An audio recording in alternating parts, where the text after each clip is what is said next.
Shalom, selamat malam Sobat Rema sekalian.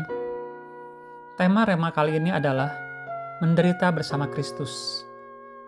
Mari kita akan membaca dari Injil Matius, pasal kelima, ayat yang ke-11 dan 12.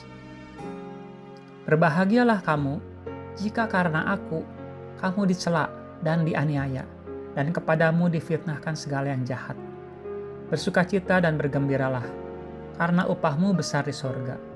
Sebab demikian juga telah dianiaya nabi-nabi yang sebelum kamu.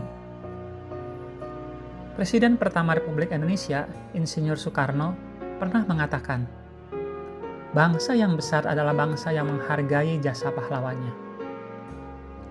Dalam kekristenan, kita pun sebenarnya memiliki banyak pahlawan iman, yaitu orang-orang yang rela diasingkan, dianiaya, bahkan tidak sedikit yang dibunuh dengan keji. Mereka menjadi pahlawan iman, menjadi martir. Tetapi pengorbanan mereka tidak pernah sia-sia. Melalui mereka, akhirnya Injil sampai kepada kita. Dalam rema ke depan, kita akan membahas tokoh-tokoh iman, agar kita dapat menghargai pengorbanan mereka dan menjadi teladan iman kita. Namun sebelumnya, kita akan melihat dari mana sumber kekuatan mereka. Sumber kekuatan mereka semua adalah dari Tuhan Yesus. Yesus bukan hanya mengajar, tapi dia mempraktekkan atau melakukan apa yang dia katakan. Waktu Yesus mengatakan, yang mau ikut aku, pikul salib. Artinya, pengikut Yesus akan mendapat banyak kesulitan dan aniaya. Hal ini pun menimpa Yesus. Yesus bukan berkata sebagai pengikutku, kamu akan dapat aniaya, tapi Yesus sendiri hidup enak-enakan. Tidak.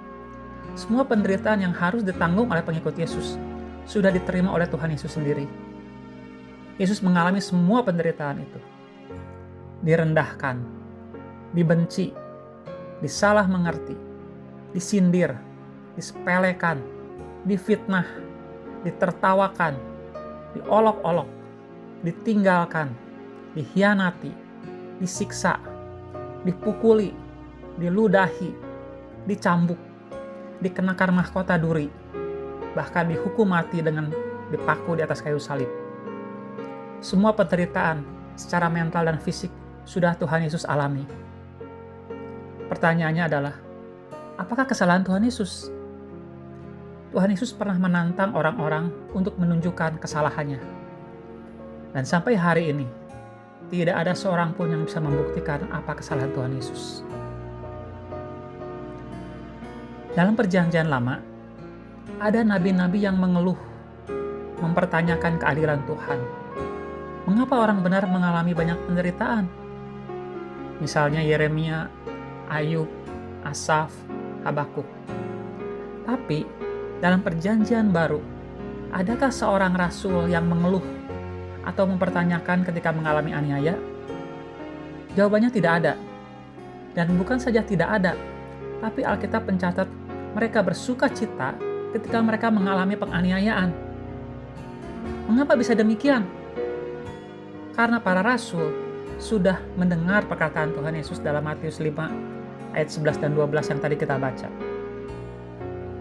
Ketika kita melakukan firman Tuhan dan malahan mendapat perlakuan yang tidak enak, janganlah kita mengeluh seperti orang-orang dalam perjanjian lama yang belum melihat Tuhan Yesus, tapi bersuka cita seperti orang-orang yang telah menerima perkataan Tuhan Yesus.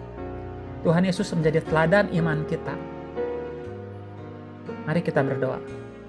Tuhan Yesus, ajar kami untuk setia melakukan kebenaran firman Tuhan.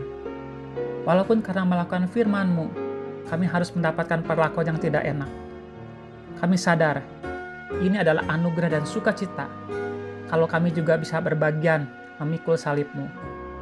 Kuatkan dan teguhkan iman kami semua ya Tuhan. Terima kasih Tuhan, dalam nama Tuhan Yesus, kami berdoa dan mengucap syukur.